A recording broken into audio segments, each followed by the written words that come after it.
బియ్యం తెచ్చుకుంటే అయ్యో మాకు లేకపోయి మేము తెచ్చుకొని తిందాం కదా అని బాధ. గ్రామ పంచాయతీ చుట్టూ తిరిగినాం, అప్లై చేసినాం, వస్తది వస్తది వస్తది అన్నది కానీ రాలేదు. ఈ రోజు అంటే ఎన్ని అవుతుంది మీ పెళ్ళై? 10 సంవత్సరాలు అవుతుంది. మరి రేషన్ కార్డు రాలేదు సార్, అప్లై చేసినా రాలేదు. తినడానికి బియ్యం కావాలి, ఉండడానికి ఇల్లు కావాలి కదా, అందుకే మాకు ఇల్లు కూడా వస్తుంది. ఇస్తాం కానీ నిన్న వచ్చింది.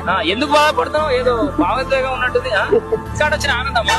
ఆనందంతో చూసారా, రేషన్ కార్డు అనేది అదొక ఎమోషన్. నిజంగా మా పేదాలని ప్రభుత్వం గుర్తించింది అనుకుంటారు. ఆ రేషన్ కార్డు తోటి సన్న బియ్యం తెచ్చుకొని తినొచ్చు. ఎన్ని రోజులకు 10 ఏళ్ళు అవుతుందట అక్కకు పెళ్ళై. 10 ఏళ్ళలో ఇంతవరకు ఉండడానికి ఇల్లు లేదు, తినడానికి తిండి లేదు అన్నటువంటి పరిస్థితిలో ఉండే. ఇప్పుడైతే రేషన్ కార్డు వచ్చింది, సంతోషం అని చెప్పేసి కూడా చెప్తుంది.